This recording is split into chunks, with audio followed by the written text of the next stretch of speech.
Muy buenas noches, amigas y amigos. Mi nombre es Manuel López Sáenz. Hoy es 24 de marzo del 2020 y esta es la transmisión número 76, ya 76, del contenido Ciberterritorio Informativo, un espacio por la promoción de una cibercultura para el consumo y producción inteligente de contenido en la red, en este caso contenido de carácter informativo, puesto a su disposición para realizar un ejercicio de tesis, antítesis y síntesis sobre los temas más relevantes de la realidad nacional. Amigas y amigos, y permítanme insistir en este ejercicio que es por demás importante, relevante, necesario en este momento de la historia de nuestro país y del mundo en el que nos encontramos.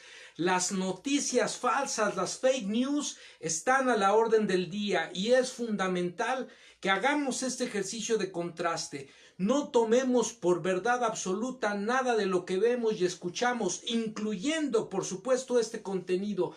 Pongamos a contraste la información. Generalmente los contenidos que ofrecemos aquí son altamente contrastantes con la narrativa, con las noticias, con la desinformación que se ofrece en los medios tradicionales de comunicación, la televisión, la radio y la prensa, y mucha desinformación que circula por malos hábitos, por superficialidad, simplicidad o simple y sencillamente mala intención, dolo de algunos, por circular las llamadas fake news. Entonces, muy importante en este momento, amigas y amigos, este ejercicio de contraste. Tesis, ¿quién dice qué? ¿Por qué lo dice? ¿Para qué lo dice? Síntesis, ¿quién dice qué? ¿Por qué lo dice? ¿Para qué lo dice? ¿Cuáles son los fundamentos de ambas posturas? Y a partir de ello hagamos nuestro ejercicio de síntesis, que a la postre se convierte nuevamente en una tesis que habrá seguir de manera dialéctica, confrontándose con la realidad y construyendo un conocimiento, una comprensión cada vez más compleja. Esa es la transición del pensamiento concreto a el pensamiento adulto, al pensamiento abstracto. Por eso la invitación, amigas y amigos, y bueno, vamos a mandar los saludos a quienes desde el principio nos regalan el amable favor de su presencia: Ángeles Dávalos, Gabriela Mars, Itzel Santos. Vemos en el visor de los conectados más de ustedes que no me aparecen la notificación. Espero que me manden solicitud para tenerlos de contactos, tenerlos de contactos, y que ya podamos enviarles saludos a través de la transmisión en vivo. Pues vamos a comentar, amigas y amigos, los contenidos que tenemos preparados para el día de hoy. El primer contenido que tenemos preparado para ustedes es precisamente el contenido etiquetado con el hashtag pantodología, y es que en estos momentos de la historia de nuestro país y del mundo aparece una peligrosa enfermedad, la pantodología, esta peligrosa pandemia que amenaza con inundar el cerebro de las personas con noticias, con información falsa,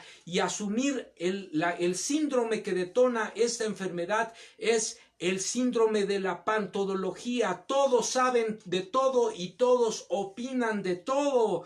Así que mucho cuidado con los pacientes, con las personas que padecen de esta enfermedad, porque están a la orden del día en la casa, en el trabajo, en los espacios públicos, por supuesto en las redes sociales, y pretenden desinformar, pretenden simplificar de manera absolutamente reduccionista las cosas, y en muchas ocasiones también son gente pagada, son personajes que atienden a otro tipo de intereses político-económicos, que tratan de fijar una agenda contraria a los intereses de la mayoría de la población. Así que muy atentos, amigas y amigos, con la pantodología, esta peligrosa pandemia que aqueja los cerebros, la mente crítica de las personas. Vamos a comentar al respecto. El siguiente contenido que tenemos etiquetado para ustedes el día de hoy lo dividimos en dos: hashtag el político y hashtag el científico. Y esto a propósito de la propuesta que nos hacía en este clásico de las ciencias sociales, escrito por Max Weber, el político y el científico. El político, que obedece a una tarea de Estado, que tiene que salvaguardar la integridad física, el bienestar físico, psicológico y material de la población, que tiene que tomar a veces decisiones polémicas, que su lenguaje no es en ningún sentido individual, no está dirigido a un sujeto en particular, sino a colectivos, a grupos sociales, con los que tiene que interactuar, con los que tiene que fijar la agenda y que a veces tiene que sacrificar la popularidad, tiene que entrar a una controversia con ciertos colectivos y sobre todo tiene que tomar decisiones a veces poco populares. Ese es el político. Y el siguiente contenido, el hashtag etiquetado con el científico, es precisamente quien tiene el conocimiento específico, quien tiene la técnica, quien desarrolla procedimientos específicos en relación a la atención de un fenómeno, de una problemática. El político entonces es abstracto, el científico actúa a partir de procedimientos técnicos específicos fundamentados en la ciencia, en el avance de la tecnología. Y es que lo que vemos precisamente en el marco de la atención en nuestro país a el tema del COVID-19, la pandemia por este virus que se ha desatado en el mundo y que ya está pegando en su segunda fase aquí en nuestro país, pues la decisión del gobierno federal por dejar los aspectos, el análisis, la toma de decisiones, el desarrollo de acciones, de estrategias para los especialistas, para los científicos, y el político, el gobernante, pues se dedica a velar por el bienestar de la población. En los días recientes ha habido muchas situaciones polémicas en relación a la práctica y al discurso de uno y otro, el político, el científico. Vamos a ver qué está detrás de todo esto. Vamos a analizar con calma la situación y sobre todo no nos perdamos, no nos dejemos embelesar, no nos dejemos engañar por aquellos que padecen la peligrosa enfermedad de la pantodología. Vamos a comentar al respecto también. El tercer contenido, amigas y amigos, el cuarto, contenido que tenemos etiquetado para ustedes es primero la economía popular, y es que hoy se anunció precisamente ya el plan DN3, las medidas por parte del gobierno federal en materia de salud, pero también en materia económica para enfrentar la segunda fase de la pandemia del coronavirus en nuestro país. Vamos a ver qué fue lo que se dijo hoy en la conferencia presidencial y desde luego vamos a analizar cuáles son la pertinencia de las medidas que se están tomando en este sentido. Vamos a comentar al respecto y finalmente, amigas y amigos, el contenido etiquetado como de costumbre con el hashtag Agenda Me Canso Ganso, la agenda presidencial. Pues con esto comenzamos y reiteramos los saludos a quienes nos acompañan desde el inicio de la transmisión. Decíamos, caso de Ángeles Dávalos, Gabriela Mars, Itzel Santos, Saraí Vargas, Moni Tusi Jackson, Itza Rosales, Luis Alberto Salas, Dulce Martínez, María Bonita, que nos regala su lluvia de likes. Ya extrañábamos, no nos había acompañado en otras ocasiones. Bienvenidas, bienvenidos todos. Vamos a comenzar la revisión de los contenidos.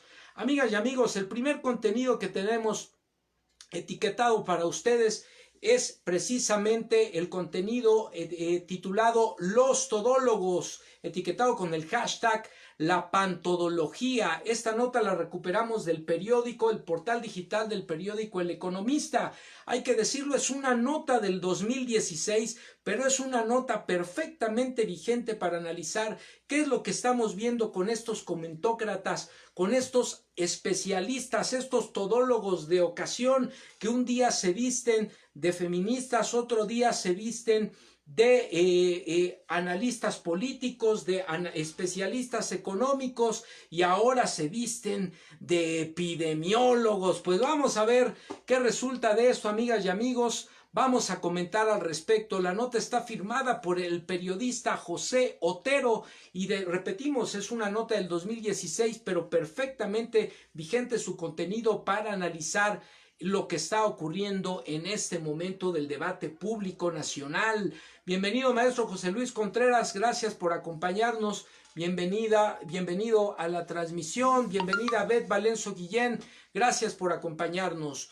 Dice así la nota: una de las principales ventajas de participar en diferentes eventos de telecomunicaciones de América Latina es la oportunidad de ir conociendo algunas de las figuras de mayor conocimiento en la industria. Contrario a lo que muchos podrían imaginar, las conversaciones distan mucho de realidades binarias y más cerca de cuando la inteligencia artificial nos llevará a la rebelión de las máquinas tipo Terminator. Otra ventaja de estos eventos es que en ocasiones se llegan a reunir por unos pocos días expertos de distintos países con el objetivo de disertar sobre algunos de los temas de moda de la industria de las telecomunicaciones, como operadores móviles virtuales, el Internet de las cosas o todos los servicios que nos brinda la nube. No obstante, en la última reunión en la que me encontré con analistas de Argentina, Colombia y México, mi pregunta fue distinta. ¿Qué es lo que más les irrita e incomoda de las telecomunicaciones? La reacción del mexicano fue digna de una película del santo, como si estuviese quemando mujeres vampiro, nos dice el analista. Respondía: lo que más me molesta son los todólogos. Con esas dos palabras se transformó la conversación, pues el no tan perdido arte de la todología pasó a ser gran protagonista de la tarde. Ustedes conocen, han escuchado, amigas y amigos, en estos últimos días en la televisión, en la radio, a través de la lectura de la prensa, en sus espacios de incidencia cotidiano, han conocido a alguna todóloga, algún todólogo. Han conocido quiénes son los especialistas, en este caso en salud, de la oposición en los medios, y también los especialistas en salud que dicen desde el sentido común conocer qué es lo que deben de hacer los médicos de este país frente a la pandemia. Dicen desde el conocimiento de audios por WhatsApp, de noticias falsas en las redes sociales, que saben qué es lo que hicieron otros países y lo que deberían de estar haciendo las autoridades mexicanas. Los conocen, los han escuchado, los todólogos, los enfermos de la pantodología. Pues bueno, vamos a comentar de qué se trata esto, amigas y amigos. Por otro lado, el analista colombiano involucrado en la conversación interviene para decir que desde su perspectiva la peor característica de los todólogos es su bajo precio.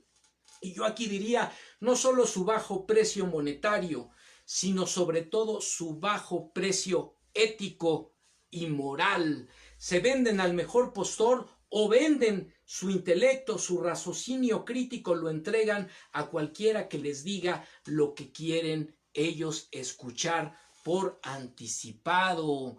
Así que aquí lo tienen, amigas y amigos, van como perros de presa tras contratos grandes en nombre pero diminutos en lo metálico, y sobre todo con una alta dosis de indignidad y de poca ética. Mientras matan la industria con bajas tarifas, su trabajo parece limitarse a mencionar una y otra vez con qué personas han hablado en las últimas semanas. Por ejemplo, cuando nos dicen, es que he escuchado, es que he visto en otros países, es que me contaron, es que el primo, la amiga, la hermana, se filtró información, me dijo el audio que me mandaron, y de repente nos dan una serie de referencias totalmente apócrifas, fantasmas, sin mayor sustento, sin mayor calidad de información, y nos empiezan a tratar de llenar los oídos y el cerebro con una sarta, perdónenme ustedes, de verdaderas sandeces. Esos son los todólogos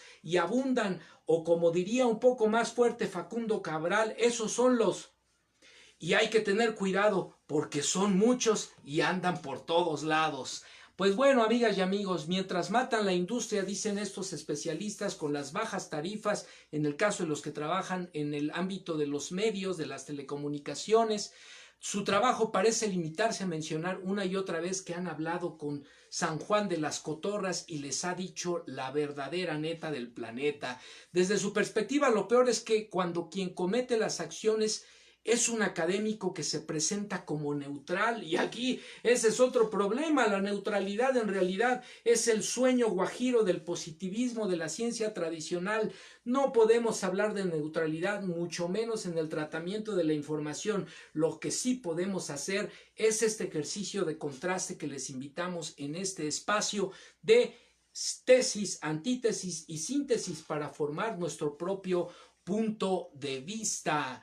El argentino especialista involucrado también en la conversación, luego de aceptar a regañadientes que en el caso de Maradona ni Messi, por ser íconos del fútbol y ser Argentina un país altamente futbolero, no hicieron la cuautemiña en el Mundial, con un tono más pletórico comienza a explicarnos por qué el término todólogo no le convencía del todo.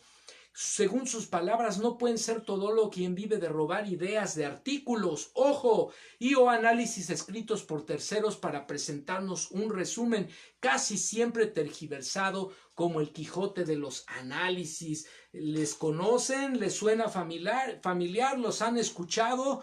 Personalmente, dijo el especialista, creo que las tres visiones son complementarias por lo que se ve en la industria. Lo importante es el interlocutor y no el mensaje. Si esto implica escupir números de forma arbitraria y sin sentido, bienvenido sea. Hay que figurar, pues un requisito importante de la todología del siglo XXI es estar acompañado de una máquina asalariada que intente proyectar el conocimiento, aunque sea prestado y aunque en su vida haya hecho algún esfuerzo mínimo intelectual para poder analizar algo. Y esto, amigas y amigos, es muy importante. En los días recientes, en un contexto donde tuve que departir con diferentes colegas, personas, me sorprendió precisamente la presencia de este padecimiento, la pantodología. De pronto había quien, sin tener mayor conocimiento médico, decía que la enfermedad del COVID no existe. Había quien decía que por sentido común podía decir qué es lo que está haciendo bien y lo que está haciendo mal el subsecretario de Salud, el doctor especialista epidemiólogo Hugo López-Gatell. Había quien desde una actitud verdaderamente racial, discriminatoria, le echaba la culpa a los cochinos chinos por su actitud poco aseada, como el problema que generó supuestamente desde su perspectiva la pandemia. Y dije, bueno, verdaderamente estamos presenciando, estamos ante pacientes de la llamada peligrosa enfermedad, la pantodología. Aquí lo tenemos, amigas y amigos, y yo se los paso al costo porque yo lo vi, nadie me lo contó. Por otro lado, amigas y amigos, tampoco me parece justo, continúa la nota, considerar la todología como el arte de unos pocos analistas cantinflescos. Los todólogos, para parafrasear, decíamos, a Facundo Cabral, dan miedo porque son muchos, nada más que Facundo Cabral les dice de otra manera. Los podemos encontrar en todas las facetas de la vida, teniendo como denominador común la carencia de sustancia en sus argumentos. Por ejemplo, es muy fácil de ver infomerciales publicados como artículos serios en numerosas revistas y periódicos. Son fáciles de distinguir porque casi siempre se basan en algún artículo anterior al que han desgarrado tanto su contenido que ni crédito se les ofrece. Pero no hay que olvidar dos importantes enseñanzas, remata la nota el analista colombiano. Primero, la parada al gol inglés de Higuita. Esta es una metáfora futbolera con un escorpión en el estadio de Wembley. Es superior a cualquier cuautemiña.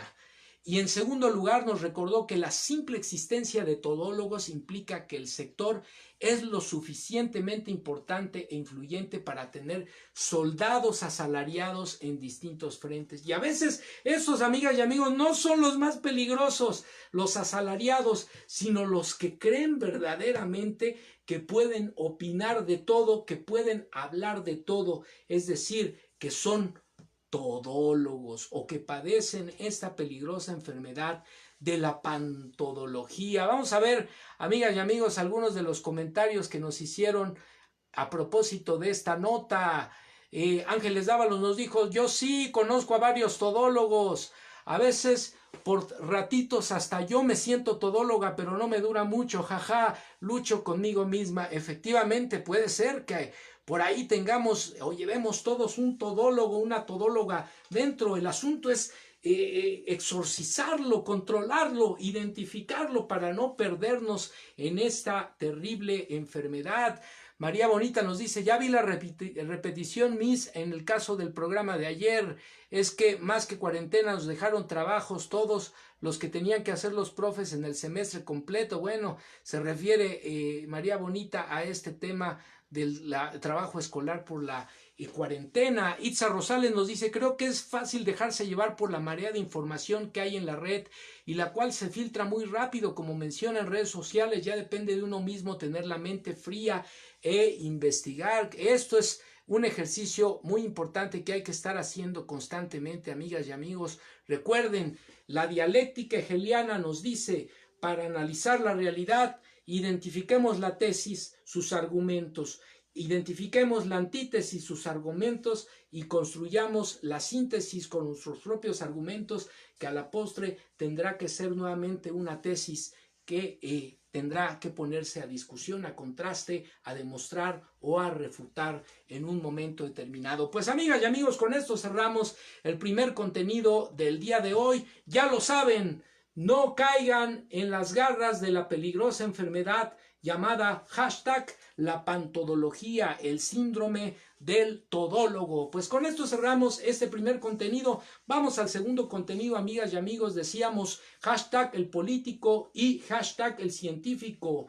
Una misiva de Max Weber desde su obra clásica El político y el científico. Y es que precisamente el político, en este caso el jefe del Estado mexicano, tiene que tomar decisiones de carácter complejo en relación a cómo garantizar, aun cuando estas decisiones puedan resultar controversiales ante los ojos de distintos sectores de la sociedad. Recuerden, sobre todo cuando se padece la enfermedad de la todología, puede ser algo verdaderamente confuso.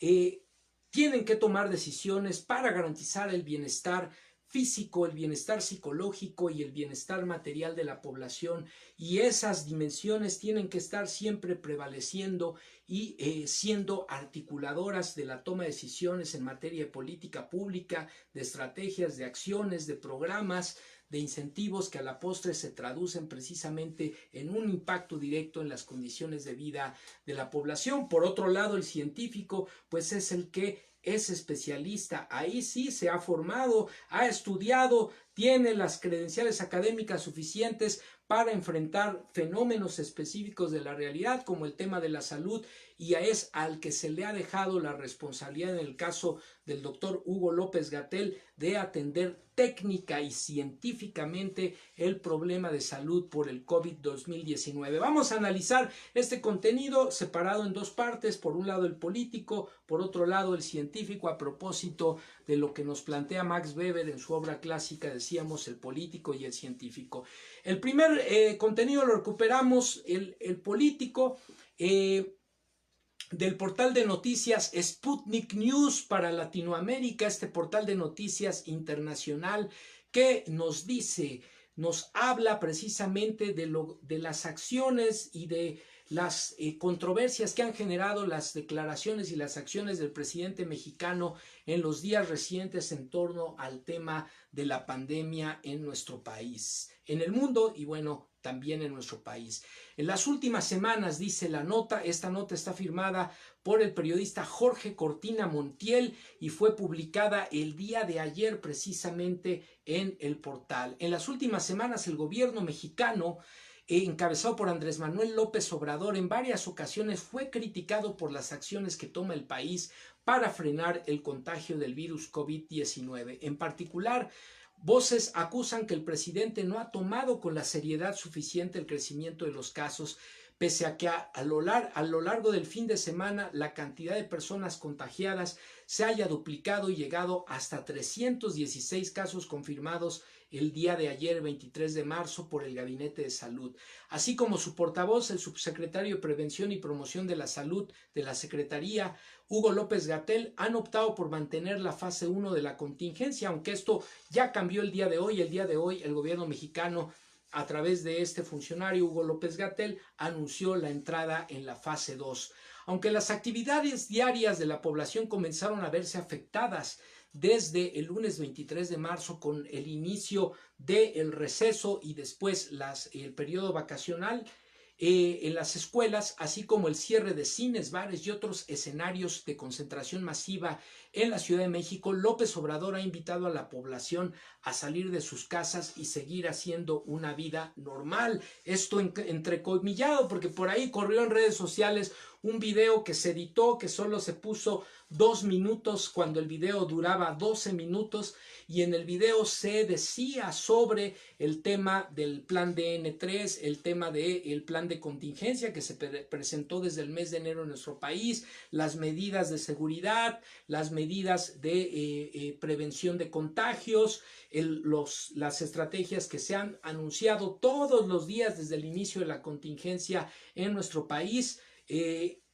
Eso no se dijo. Por ahí una actriz de televisión empezó a opinar sobre temas de salud, sobre la manera en la que el presidente está enfrentando la contingencia. Ahora resulta que María, la del barrio, es epidemióloga. Ya ven cómo está la orden del día, amigas y amigos.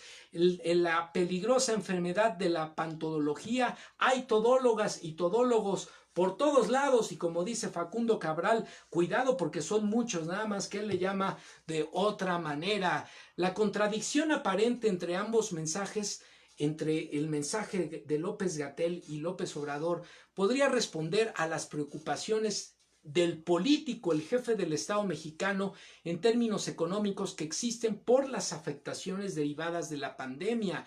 Entre el cierre parcial de la frontera de Estados Unidos, aunque no de corte comercial, la devaluación del peso frente al dólar y la pérdida de ingresos por la industria del turismo, los hoteleros en el Caribe mexicano informan que en la última semana la ocupación descendió hasta en 76%. Las previsiones de crecimiento anunciadas por el gobierno en ese sentido pues se ven comprometidas. De esta manera, en opinión del politólogo Edgar Ortiz Arellano, académico de la Universidad Nacional Autónoma de México, esta situación ha llevado a López Obrador a priorizar un mensaje de tranquilidad, de serenidad ante la situación sanitaria. El gobierno federal tiene un criterio económico y político porque está consciente de que la parálisis del país llevaría al corto o mediano plazo a una crisis severa y sobre todo a los sectores más vulnerables de la población precisamente a padecer no solo el problema de salud,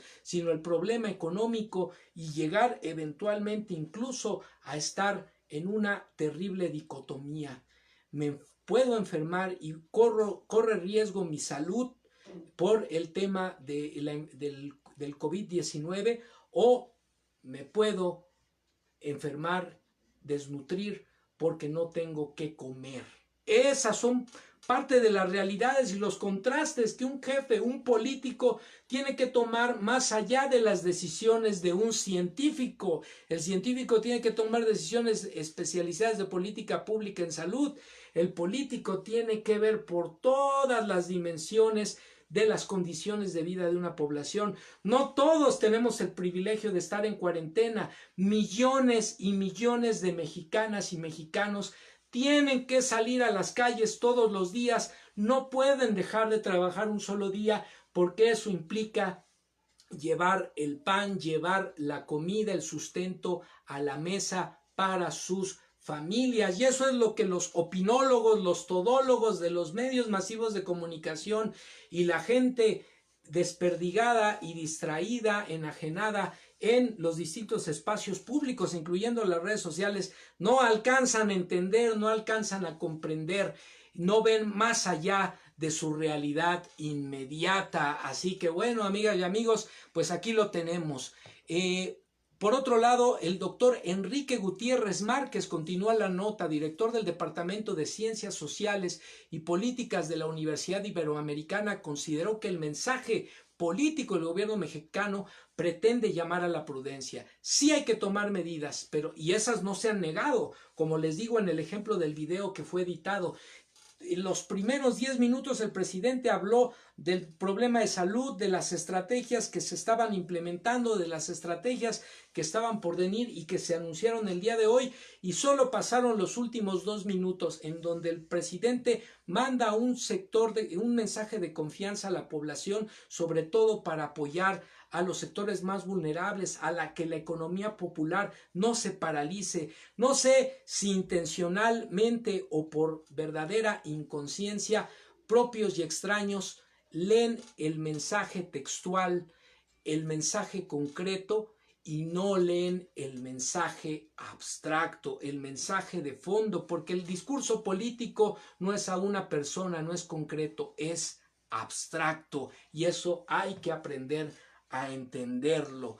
Sí hay que tomar medidas, pero las fases para incrementar las medidas de precaución están ahí, y de hecho el gobierno mexicano ha dado pasos por adelantado. Por ejemplo, en el tema de la suspensión de clases, el gobierno mexicano ordenó la suspensión de clases en las escuelas públicas, en las escuelas del país, cuando todavía no se tenían ni siquiera 100 casos de infectados por COVID-19. España e Italia ordenaron la suspensión en los centros educativos cuando tenían ya arriba de 1000 casos. Esa es la proporción. México tenía solo el 10% de los casos que tenían España e Italia cuando decidieron suspender clases. México se adelantó mucho más a lo que decidieron esos países que hoy tienen la crisis. Eso quiere decir que no vamos a pasar por una fase crítica de la pandemia, de la enfermedad como problema de salud pública, por supuesto que no, pero sí ilustra la serie de decisiones que de manera anticipada y atinada se están tomando al respecto, amigas y amigos. Cuando México enfrentó la crisis, por ejemplo, sanitaria asociada a la influencia H1N1 en el gobierno de Calderón, optó por la cancelación inmediata de actividades. Esta decisión provocó problemas económicos para el país, en particular el sector turístico, el cual vio la cancelación de viajes y reservaciones a los principales destinos vacacionales de México. Y no es poco útil mencionar, al contrario, que el gobierno mexicano en aquel entonces recibió un préstamo jugoso del Fondo Monetario Internacional para enfrentar la contingencia, del cual no sabemos realmente en qué se utilizó o a los bolsillos de quién fue a parar, pero lo cierto es que se generó una crisis económica que dejó a muchas familias en desamparo, en desempleo, en endeudamiento y a la postre en pérdida de su patrimonio. Los todólogos, las todólogas de aquí y de allá, que piden el cierre de fronteras, que piden la paralización total del país, no tienen idea de lo que están diciendo, de lo que eso implicaría para la economía y para todas las familias mexicanas, incluyendo las que en este momento tenemos por fortuna el privilegio de estar resguardados en nuestras casas. No tienen idea de lo que eso implica para un país como el nuestro, pero como padecen la pantodología, como padecen esta enfermedad de los todólogos, pues opinan un día sí y otro también. Son como la chimoltrufia, como dice una cosa, dicen otra también. Pues bueno, aquí lo tenemos, amigas y amigos. Para Ortiz Arellano, este antecedente explica el mensaje de López Obrador, en particular en su intención de mostrar que su administración atiende la crisis de manera correcta. Esto puede explicar que mientras gobiernos como el de la Ciudad de México han optado por paralizar actividades, la preocupación de carácter económico para el gobierno federal es más importante, porque existen personas que no pueden encerrarse en sus casas durante la contingencia simplemente porque viven al día, y son millones de ciudadanos, miles de familias las que están en la condición a la que hacemos referencia. El académico de la UNAM advierte que esta estrategia puede tener costos en términos de popularidad y de imagen para el presidente mexicano, pero es un costo que el gobierno federal ha decidido asumir a cambio de no dejar en el abandono, en el desamparo a este sector vulnerable de la población. A su vez, Gutiérrez Márquez opina que la actitud del gobierno podrá verse como demasiado laxa, pero el presidente ha tratado de tranquilizar a la población ante la epidemia para evitar la histeria, que la histeria se expanda. Y este es otro elemento, amigas y amigos, porque el terror, el pánico, lo único que genera es la irracionalidad. Y aquí sí hay grupos políticos, económicos, nacionales e internacionales muy poderosos que le están apostando a la guerra psicológica del miedo con la intención de tener una población absolutamente vulnerable, manipulable, a la cual venderle cualquier tipo de mentira para lograr alcanzar sus fines, aunque sean los más nefastos, antidemocráticos, autoritarios, corruptos, de intereses de grupos totalmente ajenos a las necesidades e intereses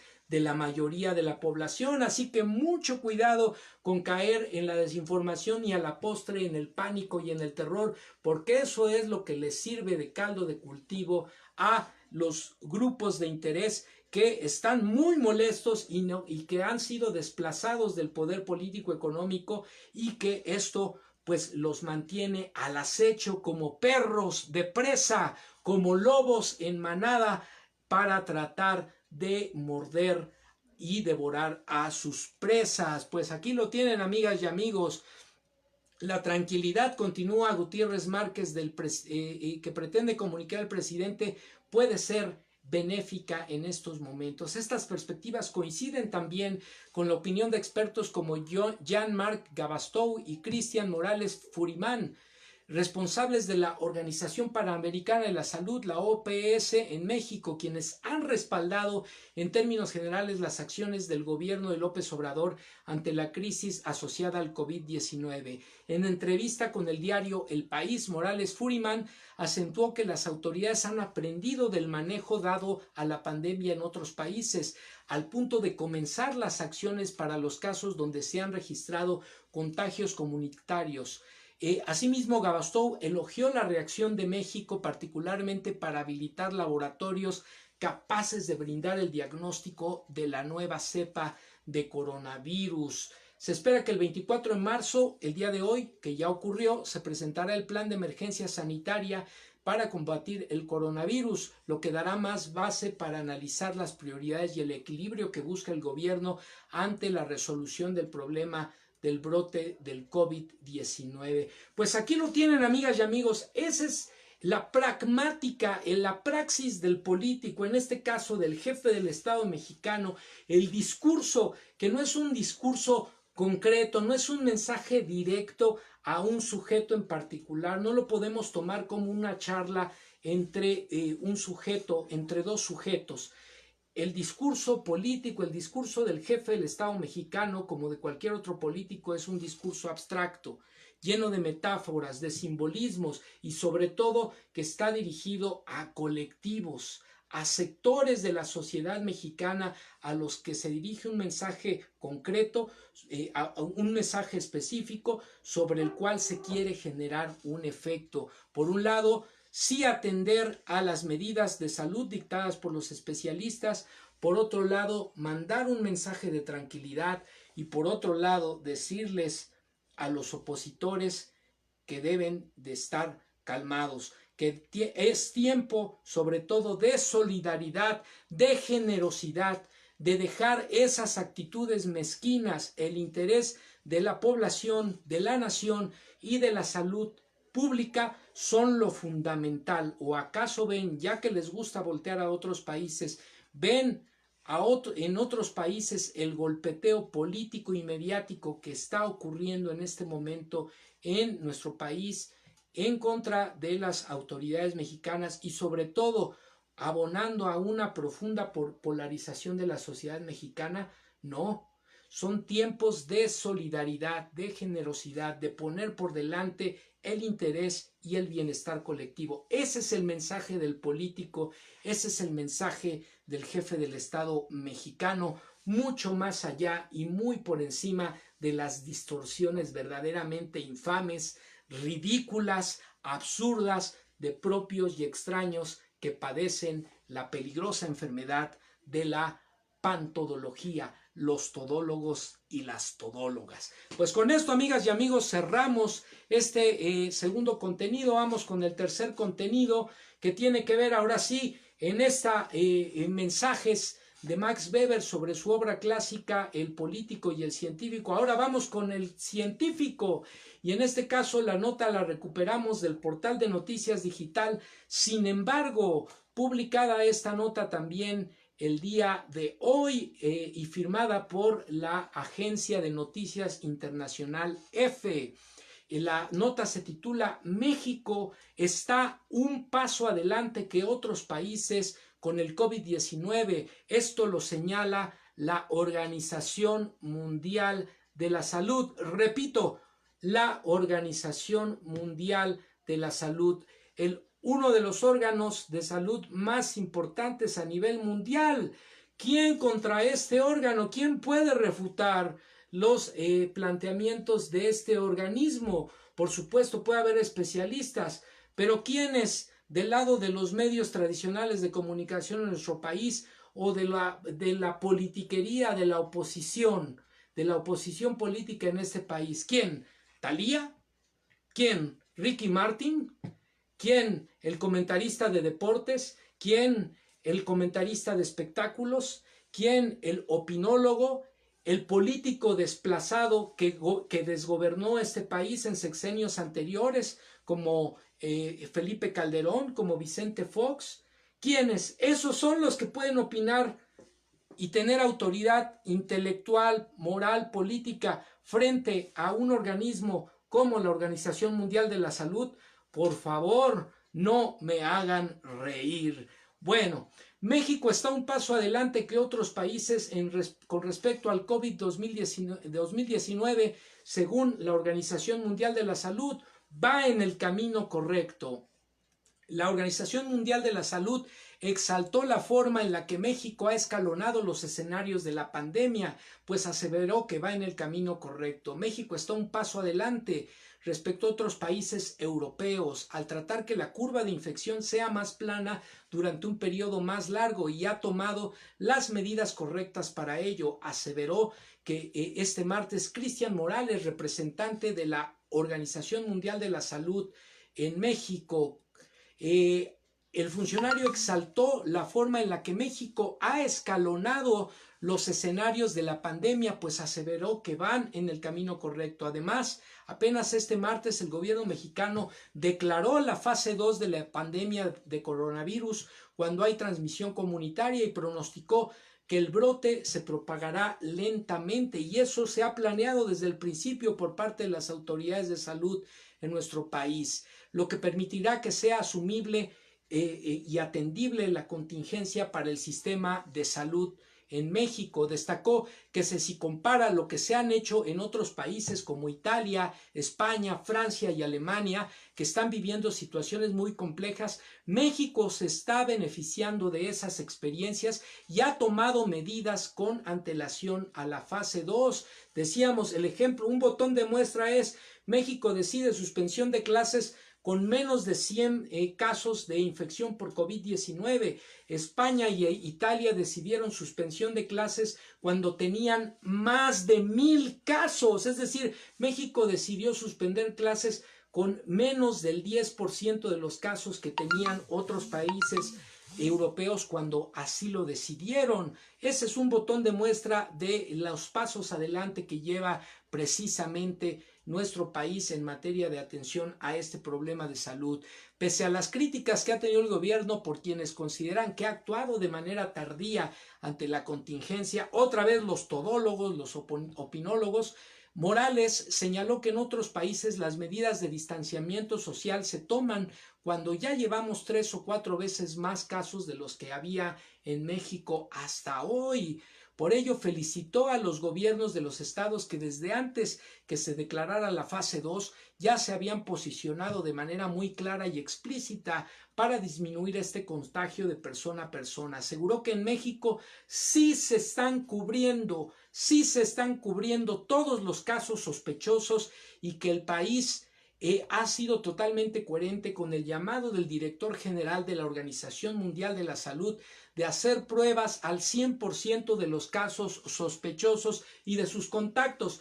No al 100% de la población, como dicen los opinólogos, los todólogos, no, al 100% de los casos de sospecha de infección por coronavirus. Ese es el mandato, la indicación de la Organización Mundial de la Salud, y de acuerdo con el funcionario representante de este organismo en México, se ha cumplido a cabalidad. Sin embargo, dijo que en esta fase 2 esto deberá de cambiar, pues ahora deberán aplicar pruebas a más personas que no solo que se sospeche el caso de infección, sino que presenten al menos alguno de los síntomas de infección por COVID-19, pero de todas maneras sigue siendo no al 100% de la población, sino a quien presente alguno o algunos de los síntomas. Asimismo, dijo que para enfrentar esta situación, los recursos financieros deberán fluir sin ningún problema, y esto, por cierto, ya se anunció el día de hoy. Vamos a comentar también al respecto, amigas y amigos. Uno de los riesgos que se vaticina es el tema de los altos niveles de obesidad, de diabetes, problemas de cáncer, hipertensión en la población mexicana. Ese sí es un factor de riesgo y hay que estar atento, y por supuesto el caso de los adultos mayores. Confió finalmente en que México logrará aplanar y prolongar la curva de infección, aunque podría mantenerse la prevalencia de la enfermedad en sus distintas fases hasta el mes de julio o de agosto. No olvidemos también que los propios funcionarios de salud de nuestro país han señalado que es probable que esta enfermedad se convierta, como el caso de la influenza, en una enfermedad estacional, desaparezca en época de calor y vuelva a tener un surgimiento en épocas de bajas temperaturas. Así que bueno, con esto cerramos la nota, amigas y amigos. Recuerden, el discurso del político tiene una misión, un mensaje que se dirige a los colectivos y que pretende mandar señales y dar instrucciones sobre temas que permitan, a través de políticas públicas, programas y acciones concretas, garantizar el bienestar de la población, mientras que el mensaje y las acciones concretas del científico, el especialista, los especialistas de la salud en México, pretenden orquestar estrategias y acciones específicas para atender el problema de manera metódica, sistemática y sobre todo con altos niveles de eficacia. Esa es la diferencia, el discurso del político y el discurso y la praxis del científico, nos dice Max Weber. Pues bueno, amigas y amigos, con esto estamos cerrando la tercera nota y vamos al último de los contenidos informativos del día de hoy. No, por supuesto, sin dejar de lado el caso del contenido acostumbrado, la agenda #MeCansoGanso, la agenda presidencial. El cuarto contenido que tenemos preparado para ustedes el día de hoy es el contenido etiquetado #La economía popular primero. Esta nota la recuperamos del portal de noticias digital La Silla Rota. Está publicada el día de hoy, 24 de marzo, y está firmada por la redacción del portal. Así que la nota dice así: destinará Hacienda 25,000 millones de pesos adicionales a los estados por el tema del COVID-19. El secretario de Hacienda, Arturo Herrera, señaló que ya se han transferido 15,300 millones de pesos a los sistemas de salud estatales ante la pandemia por COVID-19. El secretario de Hacienda, Arturo Herrera Gutiérrez, informó que en los próximos días se destinarán 25,000 millones de pesos adicionales a los estados para atender los casos por la crisis de la pandemia. El funcionario federal resaltó también que se han transferido 15,300 millones de pesos a los sistemas de salud estatales. Durante la rueda de prensa de la conferencia presidencial el día de hoy en Palacio Nacional. En los próximos días haremos también una transferencia de 10,000 millones, sería un total de 25,000 millones de pesos, dijo el secretario de Hacienda, sin contar alrededor de 4,500 millones de pesos que el Instituto Nacional de Salud y el Bienestar puso para la compra de medicamentos de su presupuesto. Herrera añadió también que para enfrentar el COVID-19, la Sedena y la Marina recibieron recursos extras desde ayer lunes, en total 4,500 millones de pesos, 4,000 para la Sedena y 500 millones de pesos para la Marina. El Ejército se va a controlar 10 nuevos hospitales que se terminaron, que se rehabilitaron de obras que habían dejado en el abandono los gobiernos anteriores, y que serán 10 hospitales especiales para recibir a las personas que requieran un proceso de hospitalización por el tema del COVID-19. En este sentido, también muy importante señalar que es en realidad un muy bajo porcentaje, solo el 6% de los pacientes que presentan infección por COVID-19, solo el 6% requieren hospitalización, y de esos 6%, solo menos del 5% pueden desarrollar un cuadro grave y ver su salud gravemente comprometida, de acuerdo con las opiniones de los especialistas. Esto no lo estoy diciendo, por supuesto, yo, porque no soy especialista y mucho menos todólogo.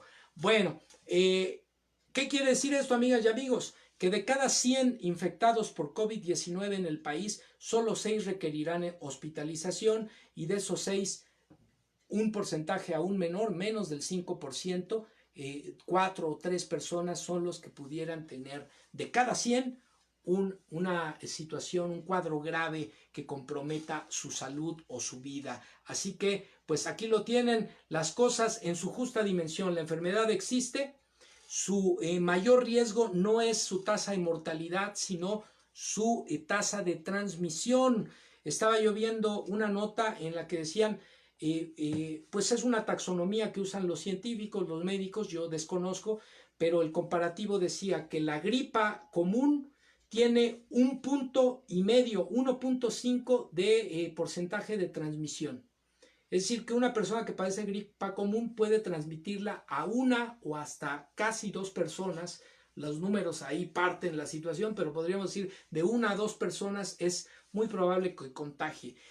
En contraparte, el COVID-19, una persona que lo padece puede transmitirlo directamente por lo menos a 3 personas o más. Entonces, lo que dicen aquí los médicos es que el problema de la enfermedad no es tanto su mortalidad. Su mortalidad es muy similar a la de otras enfermedades respiratorias.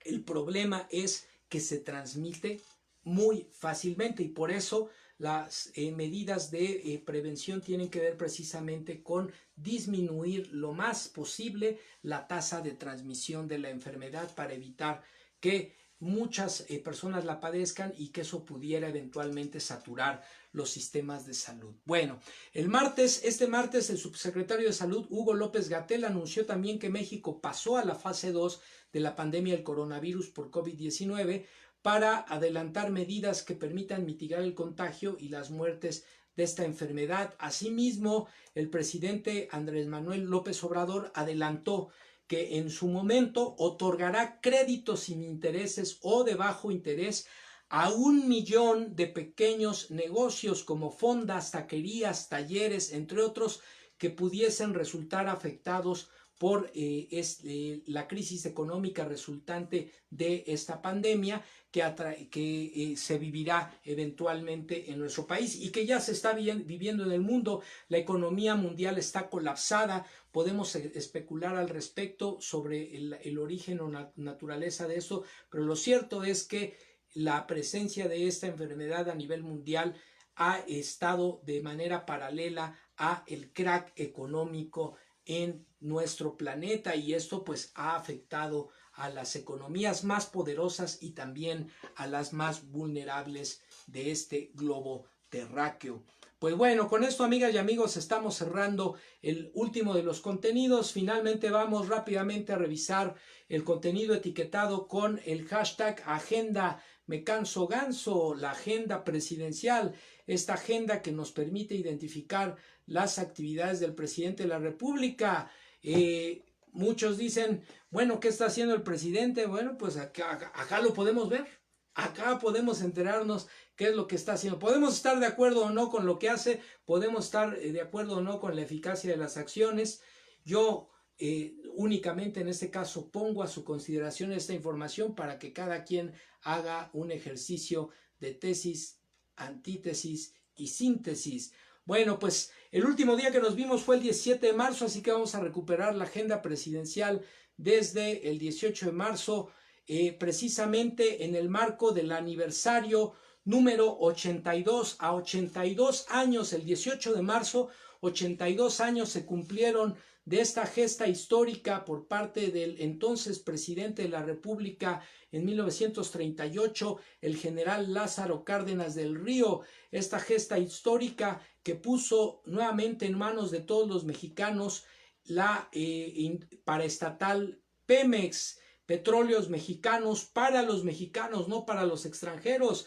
Después, los presidentes que antecedieron al actual jefe del Estado mexicano, los llamados gobiernos neoliberales, vaya que se esmeraron, que se empeñaron en desmantelar a esta paraestatal y poco a poco irla entregando a intereses extranjeros. Hoy, en franca recuperación, las acciones del gobierno en materia energética pues están dando de qué hablar y también están reactivando esta industria del petróleo mexicano que eventualmente habrá de ser nuevamente uno de los motores más importantes de la economía nacional. Decíamos entonces, el 18 de marzo el presidente de la República mandaba un mensaje en el marco precisamente de estas acciones. Disculpen ustedes que estoy tardando un poquito aquí con esto, pero es que está atorándose la computadora. Creo que ya tenemos como mucha información.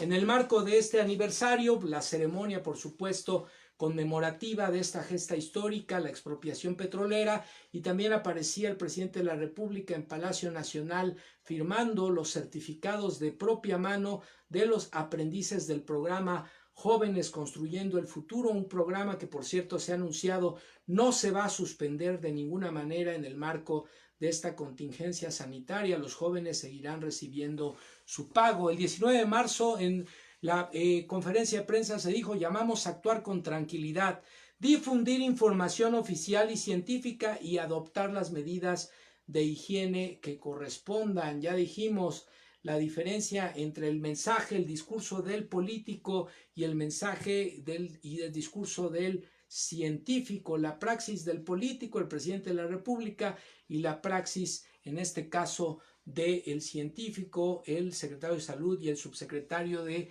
Promoción de la Salud, Hugo López-Gatell, el secretario de Salud, Jorge Alcocer. El 20 de marzo, la inauguración del Hospital de Tlaxiaco en Oaxaca, que prácticamente está terminado, uno de los hospitales que estarán a disposición del sector salud para atender la crisis sanitaria. El 20 de marzo también, en los eventos en Oaxaca, una niña se acercó al presidente de la República y le recitó un poema en su honor. El 21 de marzo dijo el presidente de la República: propuse acelerar la entrada en vigor del TEMEC para impulsar la recuperación económica de ambos países. Esto en llamada telefónica con el presidente de Estados Unidos, Donald Trump. Reafirmamos el compromiso de trabajar siempre juntos y en especial ahora que atravesamos por tiempos difíciles. Dijo el presidente, una plática afectuosa, y esto permitió que el cierre de fronteras en el país vecino del norte fuera solo para el tema de viajes no esenciales y no para el tema comercial. Así que esa fue una gestión importante por parte del presidente de la República. Siguió el 20 de marzo en gira para inauguración de obras de infraestructura en el estado de Oaxaca, y el 21 de marzo otra nota polémica.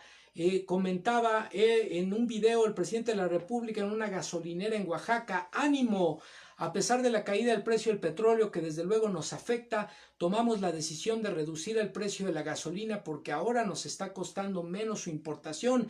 Esto es fortalecer la economía popular frente a la adversidad.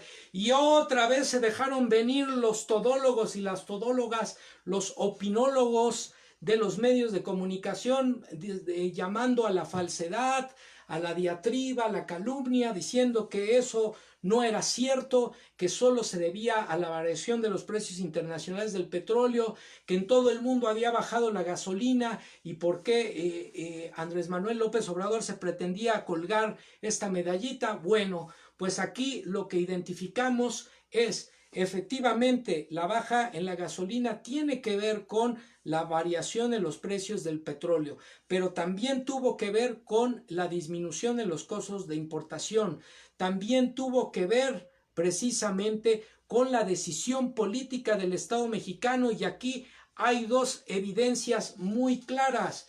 En 2018 la gasolina, todavía en el gobierno de Enrique Peña Nieto, la gasolina bajó en todo el mundo menos en México.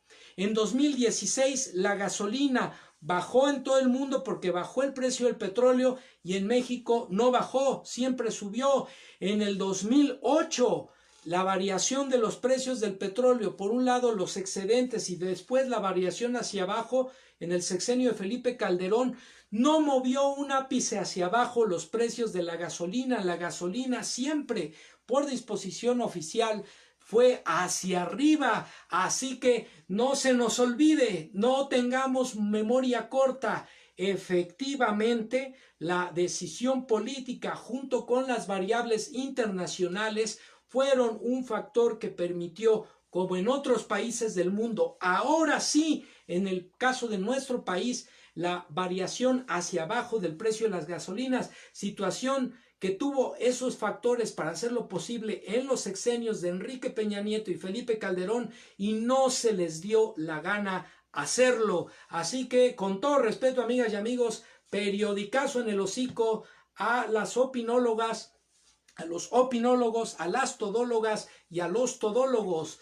Bueno, pues con esto estamos cerrando ya casi la transmisión, amigas y amigos. Y bueno, el 21 de marzo también, en visita en su gira en Oaxaca, el presidente de la República promueve e incentiva el comercio, la compra en los negocios locales, en los pequeños negocios, para que la economía popular no decaiga, en una panadería, en un restaurante, invitando a la población a consumir en los negocios familiares, en los negocios de cada localidad.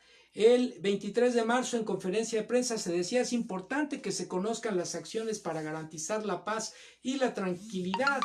El 23 de marzo también se decía: mañana en la conferencia a las 7 de la mañana daremos a conocer el plan para proteger a la población vulnerable ante el coronavirus. Estos programas de apoyo de créditos que ya se anunciaron. Saldremos adelante, dijo el presidente. Tenemos la fortaleza en nuestro pueblo, finanzas públicas suficientes, reservas internacionales y ahorros derivados del combate a la corrupción y el conocimiento de nuestros especialistas en salud. Finalmente, el día de hoy, amigas y amigos, 24 de marzo, en conferencia de prensa, hace 16 horas, se dijo: ante el coronavirus blindaremos a los más vulnerables. Por ahí se desgarran las vestiduras los empresarios porque quieren que el presidente mexicano se endeude, que pida prestado al Fondo Monetario Internacional, y como siempre quieren que ese dinero se utilice para rescatarlos a ellos, así como se hizo en el Fobaproa, que se paguen las deudas de privados con préstamo, con dinero público, que después todos los mexicanos tenemos que pagar. El presidente les dijo: no, por el bien de todos, primero los más necesitados, los pequeños negocios, los negocios familiares y las microempresas. Nada de exención de impuestos y nada de rescates financieros. Por ahí Aeroméxico quieren que lo rescaten de la bancarrota. De ninguna manera, no más rescates a los empresarios, a la clase empresarial parasitaria. Sí apoyos, incentivos, estímulo a los empresarios que cierran filas con el pueblo y con el gobierno mexicano. Y ahí también hay que decirlo, Carlos Slim, el grupo Corona, entre otros grupos empresariales han cerrado filas, además de la Asociación Nacional de Banqueros, para apoyar económicamente con inversión, con créditos, con proyectos de inversión en este periodo de crisis. Por ahí también algunas instituciones bancarias han anunciado que se va a otorgar una prórroga al pago de créditos, al pago de préstamos que se tienen con los bancos durante cierto tiempo que dure la crisis sanitaria. Así que la solidaridad empieza a fluir y es tiempo, amigas y amigos, de unidad, de solidaridad, de generosidad y sobre todo de poner el interés colectivo y la salud de todas y todos los mexicanos por delante y por encima de cualquier interés personal o de grupo. Eso es lo más importante, más allá de nuestras diferencias ideológicas, políticas, más allá de nuestras discrepancias, más allá de los intereses políticos y económicos de ciertos grupos, lo más importante es la unidad nacional y trabajar todos juntos para lograr la meta, evitar que este problema de salud escale y que afecte a muchos mexicanos, a muchas mexicanas y sobre todo también a la economía y al bienestar de nuestro país en su conjunto. Bueno, amigas y amigos, con esto estamos cerrando la transmisión del día de hoy. Vamos a leer los comentarios. Estuve viendo que había muchos comentarios, así que vamos a ver, o a lo mejor me confundí, voy a revisar. Vamos a ver qué fue. Y también aprovechamos para mandar los saludos correspondientes a quienes nos regalaron, como siempre, el amable favor de su presencia: Ángeles Dávalos, Gabriela Mars, Itzel Santos, Saraí Vargas, Moni Tusi Jackson, Itza Rosales, Sari Vargas, Moni Tusi Jackson, Luis Alberto Salas, Dulce Martínez, Ángeles Dávalos, María Bonita, José Luis Contreras, Beth Valenzo Guillén, Iris Belén, Nayeli García Castro, Itza Rosales ya dijimos, Ana Lilia, sí, Fernanda Pérez, Ana Liga, Atamila Dulce, Ángeles Dávalos nos comentaba: los cochinos chinos, se pregunta, qué vergüenza, y luego nos quejamos de la xenofobia y discriminación hacia nosotros como mexicanos. Efectivamente, en relación a los comentarios que compartíamos sobre, pues, el catálogo de muestra de las reacciones que por ahí hay en distintos sectores de la sociedad mexicana frente a este tema de salud. Anet Ibarra, Moni Márquez, Gwen LD, Iris Belén nos decía: esa es una estrategia de la oposición, crear noticias falsas mostrando fragmentos cortos del mensaje del presidente sin mostrar el contexto y los argumentos. Efectivamente, Ángeles Dávalos nos decía: sí, Italia era de mis favoritas. El caso es que me decepciona que se pronuncie por una situación así cuando Donald Trump acaba de decir que la gente debe regresar a trabajar. Efectivamente, Donald Trump y Leonel Bolsonaro, presidentes de Estados Unidos y de Brasil respectivamente, están llamando ya a reactivarse, a que la gente retorne a sus trabajos. Por ahí leía que el caso de Suecia no ha llamado a las medidas de cierre de escuelas, de espacios públicos. Así que frente a eso, para que vean el contraste de lo que sí se está haciendo en el país. La nota, dice Ángeles Dávalos, fue dada por la revista Forbes. También nos dice: y lo más triste es que nunca la vi pronunciarse así por los niños de la guardería BC, por nuestros compañeros desaparecidos de Ayotzinapa o por el tema de los feminicidios. Malinali Morales, Ellen Herrera, Rosy Orozco. Ángeles Dávalos también nos decía que cierren las fronteras mexicanas porque la OMS reveló que Estados Unidos se convertirá en unos días más en el epicentro de la pandemia. Pero el tema de cierre de fronteras, ahí sí hay que decirlo, no hay evidencia científica de que eso contenga las pandemias, el cierre total de fronteras.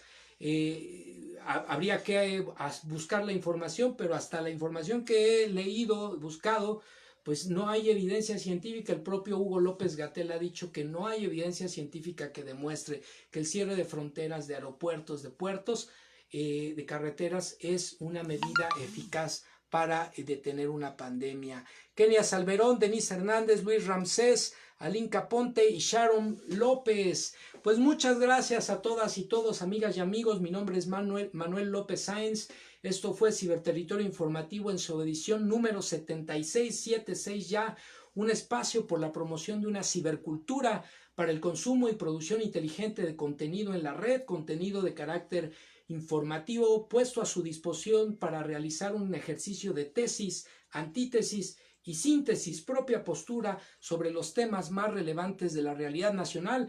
Les invitamos a suscribirse a nuestro canal en YouTube, compartan los videos, denle like para que poco a poco lleguemos a más y más personas. Muy buenas noches, sigan disfrutando de su estancia en casa con su familia. Quienes tengan que salir a realizar sus actividades, pues háganlo siguiendo las instrucciones, las recomendaciones de las autoridades de salud.